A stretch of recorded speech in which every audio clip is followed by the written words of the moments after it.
जब तेनालीराम ने एक ही दावत में 3 दावतें खाईं। विजयनगर साम्राज्य में एक दिन बड़ी हलचल थी। राजा कृष्णदेव राय के दरबार में घोषणा हुई कि राज्य के सबसे बड़े व्यापारी श्रीधर सेठ अपने बेटे के विवाह पर भव्य दावत का आयोजन कर रहे हैं। इस दावत में केवल खास मेहमानों को निमंत्रण था। राजा, मंत्री, बड़े व्यापारी और कुछ चुनिंदा लोग। जब दरबार में निमंत्रण पत्र बांटे जा रहे थे, तेनालीराम को किसी ने निमंत्रण नहीं दिया।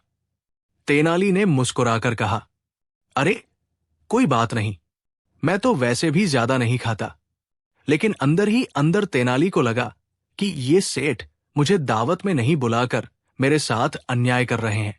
दावत वाले दिन तेनाली ने अपने मन में एक योजना बनाई। उन्होंने अपने पुराने दोस्त पंडित सोमैया को बुलाया। तेनाली, सोमैया, आज सेठ जी की दावत में चलोगे? सोमैया, लेकिन भाई, हमें तो बुलाया ही नहीं गया। तेनाली, तभी तो मजा आएगा। हम बिना बुलाए भी 3-3 दावतें खाएंगे। सोमैया हैरान, एक ही दावत में 3 दावतें? तेनाली बस मुस्कुरा दिए, देखते रहो। दावत शुरू हो चुकी थी। सेठ जी के घर पर रंग बिरंगी सजावट, महकते पकवान और संगीत की धुन थी। तेनाली ने पहला रूप धरा, एक पंडित का। माथे पर चंदन का टीका, हाथ में पूजन की थाली।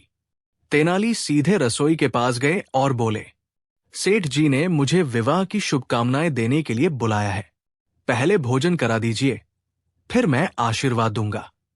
रसोइये ने उन्हें पंगत में बैठा दिया। तेनाली ने खूब पेट भरकर खाया और बाहर आकर सोमैया को आंख मारी। अब तेनाली ने धोती कुर्ता बदलकर एक नौकर का रूप ले लिया। हाथ में पानी का घड़ा और कंधे पर तौलिया। वो मेहमानों के बीच घूमने लगे। जब पंगत में खाने वालों की जगह बदली, तेनाली ने खाली जगह पर बैठकर फिर से खाना शुरू कर दिया। कोई शक भी नहीं हुआ, क्योंकि सबने सोचा कि सेवक भी थकान में खाना खा रहा है। दूसरी बार भी तेनाली ने भरपेट भोजन किया। अब तेनाली ने एक लंबा कुर्ता, सिर पर पगड़ी और हाथ में ढोलक ले ली। वो संगीतकारों के दल में बैठ गए। जब संगीतकारों को खाने के लिए बुलाया गया, तेनाली भी उनके साथ पंगत में जा बैठे और तीसरी बार पेट भरकर खा लिया। लेकिन जैसे ही तेनाली तीसरी बार बाहर निकले, राजा कृष्णदेव राय ने उन्हें पहचान लिया और जोर से हंस पड़े। राजा, तेनाली, तुम यहां 3-3 बार खाना खा चुके हो? तेनाली मुस्कुराए, महाराज, मैंने तो सेठ जी की दावत का सम्मान किया है। जब 3-3 रूप में बुलाया जाए तो 3 बार खाना ही पड़ता है। सेठ जी पहले तो नाराज हुए, लेकिन जब राजा और मेहमान ठहाके लगाने लगे तो वे भी हंस पड़े। सेठ बोले, तेनाली, आपने तो मेरी दावत का असली मजा ले लिया। अब चौथी बार भी खा लीजिए। मोरल, बुद्धि और हाजिर जवाबी से हर स्थिति का आनंद लिया जा सकता है, चाहे वो आपको बुलाए या नहीं। जब तेनालीराम ने चोर को मंत्री बना दिया, विजयनगर का राजमहल उस दिन चहल पहल से भरपूर था। राजा कृष्णदेव राय अपने राज सिंहासन पर बैठे थे और दरबार में सभी मंत्री, सेनापति और कवि अपनी अपनी जगहों पर। लेकिन राजा का चेहरा कुछ मायूस था। राजा, तेनालीराम, आजकल हमारे शहर में चोरी की घटनाएं बढ़ गई हैं। हर हफ्ते सुनने में आता है कि किसी का गहना गायब, किसी का अनाज, किसी का सोना। हमारी सेना, हमारे मंत्री, किसी के पास कोई ठोस उपाय नहीं है। अगर यही हाल रहा तो लोगों का विश्वास हमसे उठ जाएगा। तेनालीराम, जो अपने चिरपरिचित अंदाज में मुस्कुरा रहे थे, धीरे से बोले, तेनालीराम, महाराज, चोरी रोकने का एक आसान तरीका है, लेकिन थोड़ी हिम्मत चाहिए। राजा, हिम्मत? कैसी हिम्मत? तेनालीराम, चोर को पकड़ने के बजाय उसे मंत्री बना दीजिए। दरबार में जोर का ठहाका गूंजा। एक मंत्री बोला, वाह, तो अब लुटेरों को भी दरबार में बैठाकर राज करेंगे क्या? तेनालीराम ने हंसते हुए कहा, मंत्री जी, आप सोचिए, अगर चोर को जिम्मेदारी दी जाए तो या तो वो सुधर जाएगा या फिर पकड़े जाने का डर उसे गलत काम से रोकेगा। राजा ने मजाक समझा, लेकिन तेनालीराम के चेहरे की गंभीरता देखकर बोले, राजा, ठीक है तेनाली, अगर तुम सच में ये साबित कर दो तो मैं तुम्हें साल भर के लिए दरबार की सबसे बड़ी जिम्मेदारी दे दूंगा। लेकिन पहले ये बताओ, कौन चोर मंत्री बनेगा? तेनालीराम, महाराज, मैं खुद उसे खोज कर लाऊंगा। तेनालीराम ने उसी रात शहर के बदनाम मोहल्ले की ओर रुख किया। वहां के एक कुख्यात चोर नंदू लंगड़ा की बड़ी चर्चा थी। लोग कहते थे, नंदू के पास इतना सोना चांदी है कि खुद राजा के खजाने से टक्कर ले सके।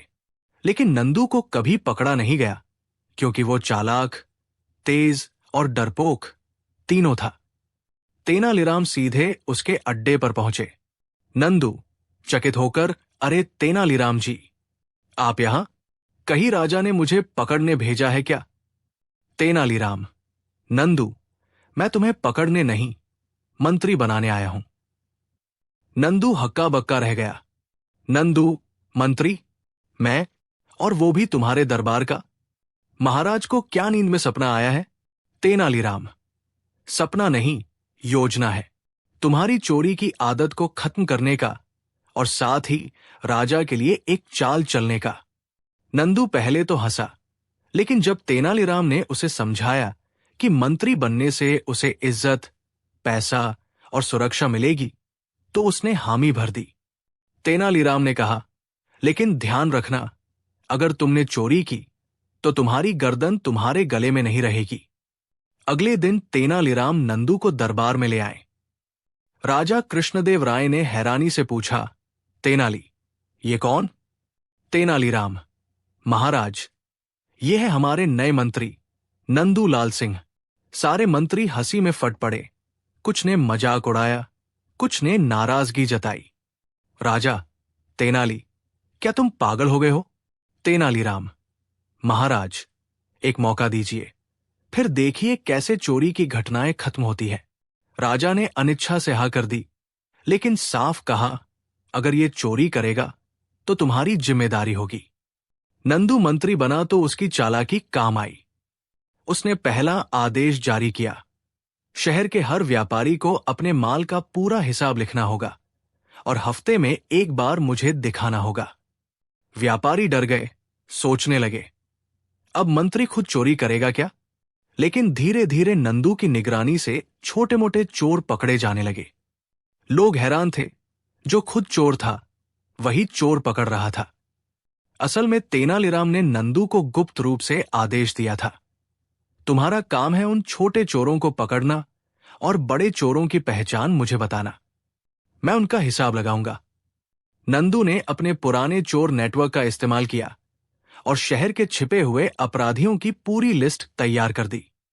एक महीने बाद दरबार में एक व्यापारी रोता हुआ आया, महाराज, मेरे घर से सोने की मूर्तियां चोरी हो गई।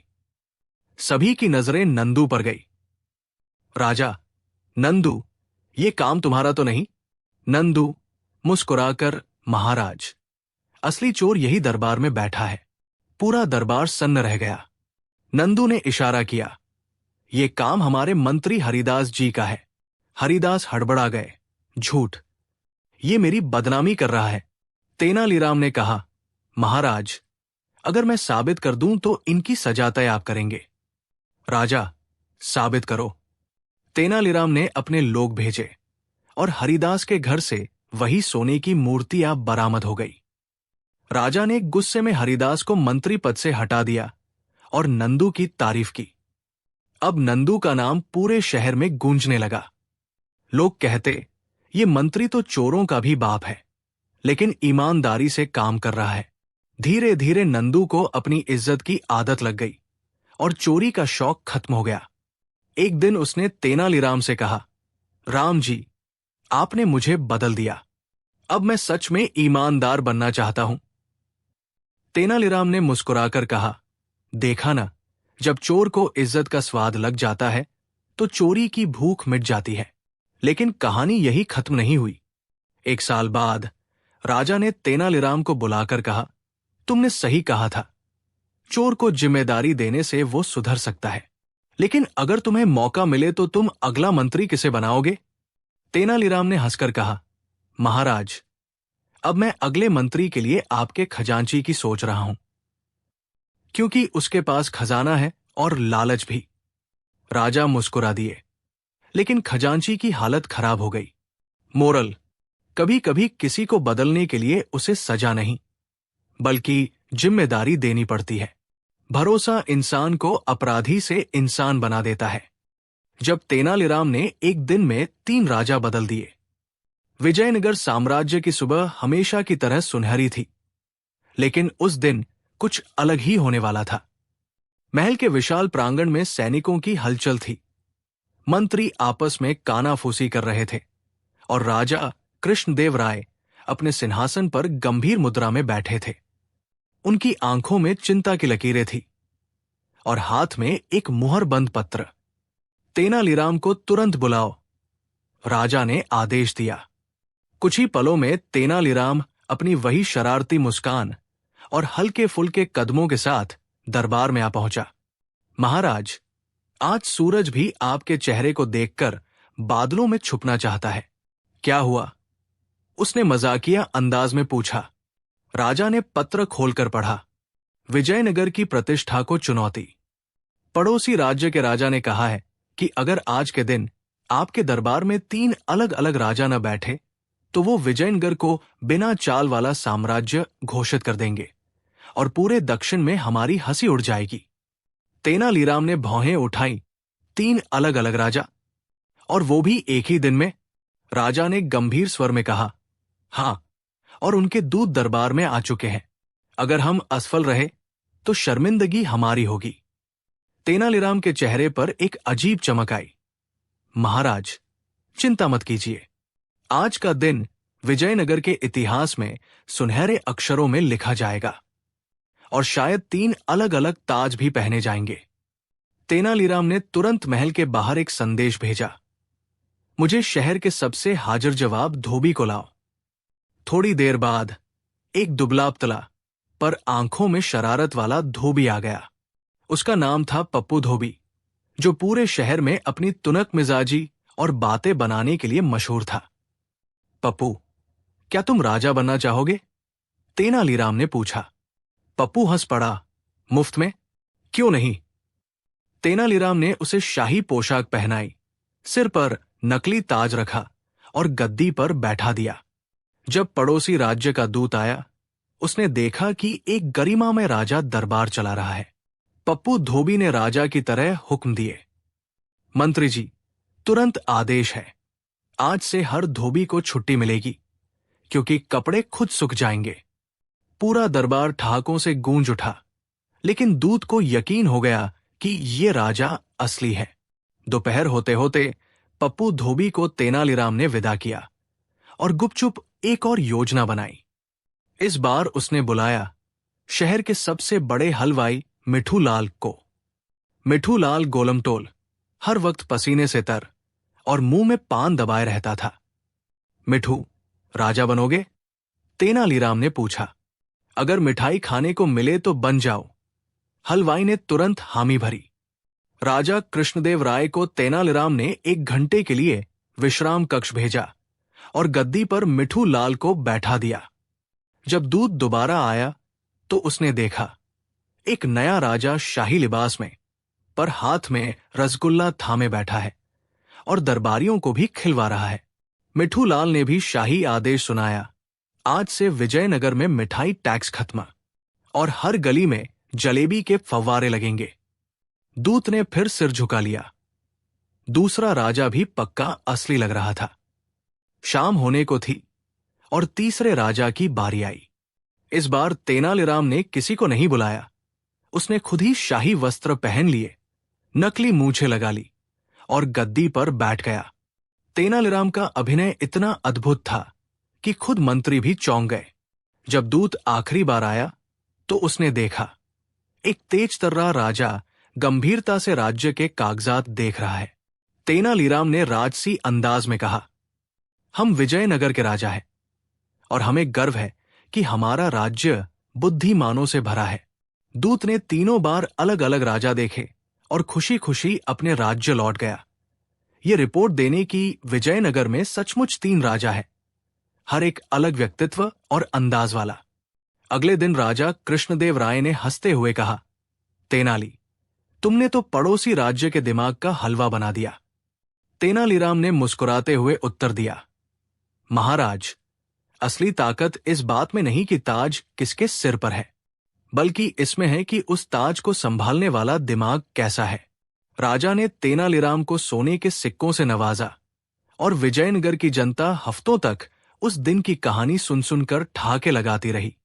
मोरल: सत्ता का असली मूल्य ताज में नहीं, बल्कि बुद्धि, समझदारी और परिस्थितियों से निपटने की कला में है। जब तेनालीराम ने राजा को आधा सच सुनाया, विजयनगर साम्राज्य की सुबह उस दिन कुछ अलग थी। दरबार में अजीब सी खामोशी थी, जबकि आमतौर पर वहां तेनालीराम की हंसी और राजा कृष्णदेव राय के सवालों की गूंज रहती थी। राजा के चेहरे पर गहरी चिंता थी। उनके हाथ में एक सुनहरी मुहर वाला पत्र था, जिसे वे बार बार खोलते और बंद करते। तेनालीराम को तुरंत बुलाओ, उन्होंने गंभीर स्वर में आदेश दिया। थोड़ी ही देर में तेनालीराम अपने हल्के फुल्के कदमों और शरारती मुस्कान के साथ दरबार में पहुंचा।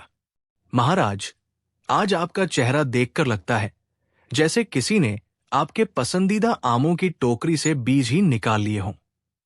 राजा ने सीधा पत्र तेनालीराम के हाथ में रख दिया। प्रिय मित्र, मैं जल्द ही आपके राज्य में आने वाला हूं, लेकिन याद रहे, मैं हर बात का सच सुनना चाहता हूं। अगर तुमने एक भी झूठ बोला तो विजयनगर की प्रतिष्ठा दांव पर लग जाएगी। पड़ोसी राज्य का राजा वीरमल्ला। राजा ने गहरी सांस लेते हुए कहा, तेनाली, वीरमल्ला बहुत चालाक है। अगर उसे जरा भी लगे कि हमने कोई झूठ बोला तो वो पूरे राज्य में हमारी हंसी उड़ाएगा। तेनालीराम ने भौहें उठाई। महाराज, सच बोलना आसान है, लेकिन सच को इस तरह बोलना कि सामने वाला सोच में पड़ जाए, ये कला है। लेकिन ध्यान रहे, राजा ने चेतावनी दी, तुम्हें सिर्फ सच बोलना है। तेनालीराम की आंखों में वही पुरानी चमक आ गई। जी महाराज, मैं सच ही बोलूंगा, पर पूरा नहीं। 3 दिन बाद वीरमल्ला का भव्य काफिला विजयनगर पहुंचा। वो घोड़े से उतरा, सुनहरी जरीदार पोशाक में, और उसकी आंखों में चालाकी साफ झलक रही थी। दरबार में बैठते ही उसने कहा, तो तेनालीराम, मैंने सुना है तुम सच बोलने में माहिर हो।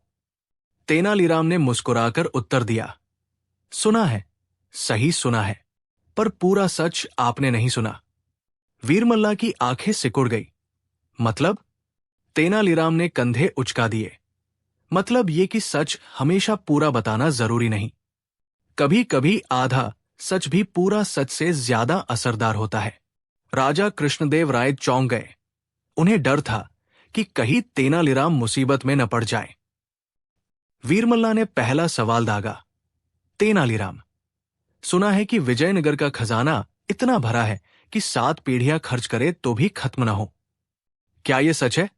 तेनालीराम ने बिना पलक झपकाए कहा, बिल्कुल सच है महाराज।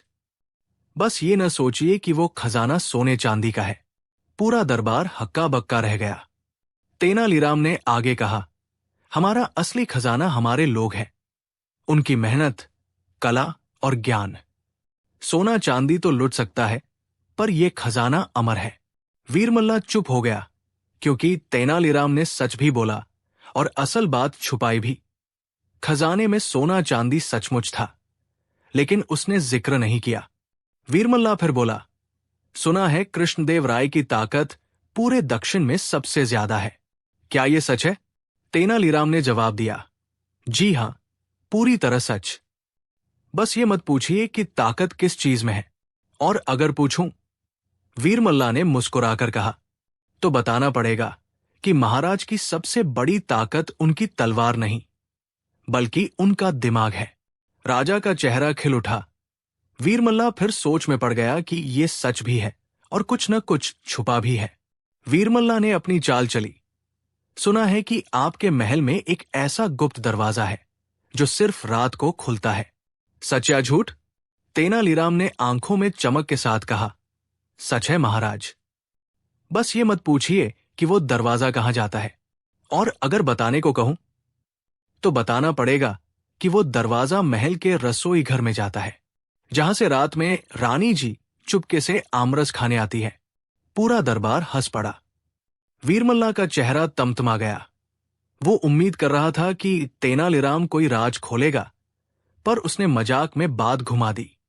अब वीरमल्ला ने गंभीर सवाल किया, तेनालीराम, सच सच बताओ, विजयनगर को सबसे बड़ा डर किससे है? तेनालीराम ने धीमे स्वर में कहा, सच बताओ तो डर है, लेकिन किससे है ये न पूछिए। क्यों? क्योंकि डर नाम से नहीं, उससे निपटने की तैयारी से कम होता है। राजा कृष्णदेव राय ने राहत की सांस ली। तेनालीराम हर बार आधा सच बोल रहा था, जिससे बात भी साफ हो रही थी और असली राज भी छुपा रह रहा था। पूरे दिन के सवाल जवाब के बाद वीरमल्ला ने थक कर कहा, तेनालीराम, तुमने हर बार सच बोला, लेकिन कभी पूरा नहीं। ये कैसी कला है? तेनालीराम ने मुस्कुराकर कहा, पूरा सच हर किसी को बताना मूर्खता है। कभी कभी आधा सच ही काफी होता है, जिससे सामने वाला भी संतुष्ट हो और असली राज भी सुरक्षित रहे। वीरमल्ला ने मान लिया कि वो तेनालीराम से बहस में नहीं जीत सकता। वो हार मानकर चला गया और विजयनगर की प्रतिष्ठा सुरक्षित रही। मोरल: हर सच सबके सामने बोलना जरूरी नहीं। सही समय, सही जगह और सही व्यक्ति के सामने ही सच का पूरा रूप बताना बुद्धिमानी है।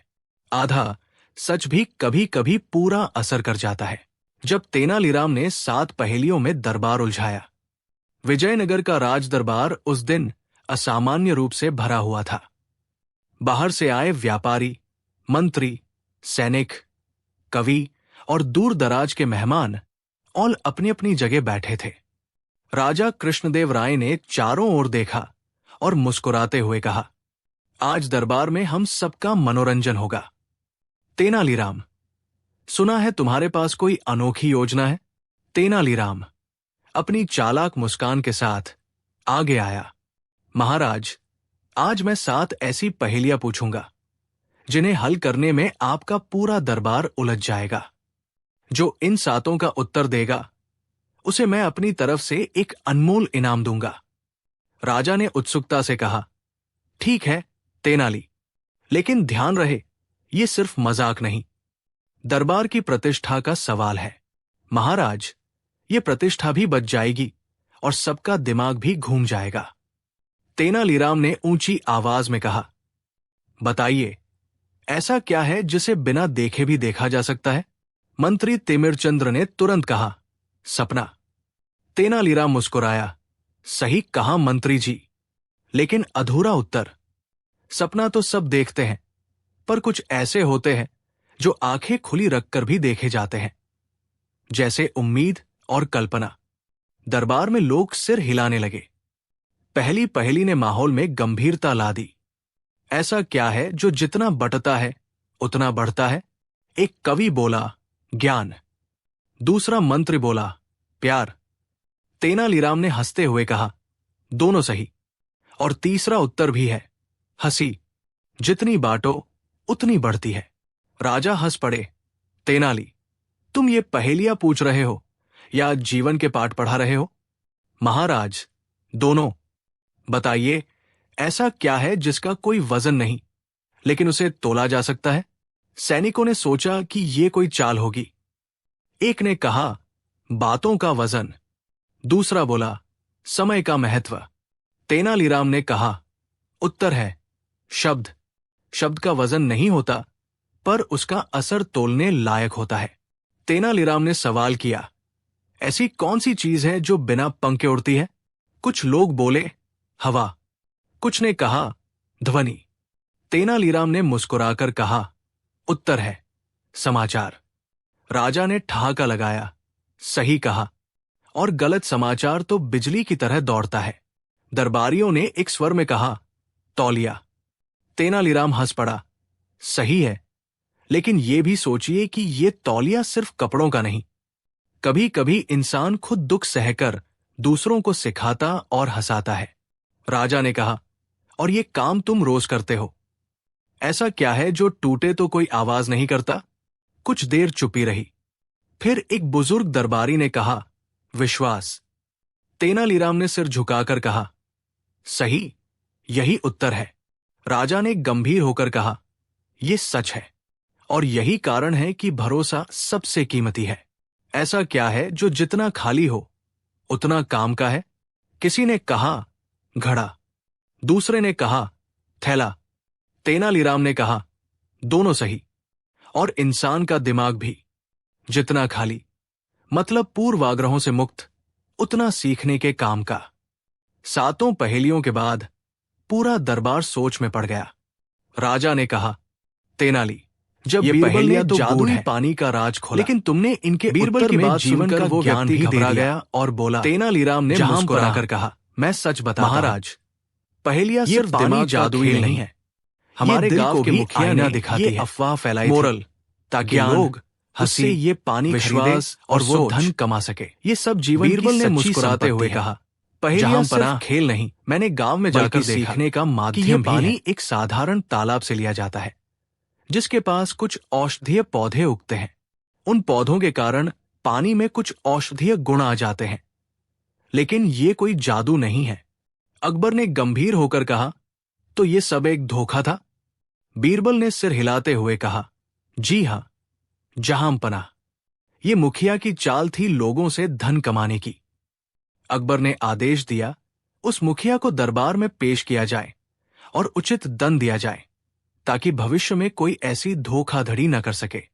इस प्रकार बीरबल की चतुराई से जादुई पानी का रहस्य उजागर हुआ और गांव वालों को सच्चाई का पता चला। शिक्षा हमें अंधविश्वास से बचना चाहिए और किसी भी बात पर विश्वास करने से पहले उसकी सच्चाई की जांच करनी चाहिए। कहानी समाप्त।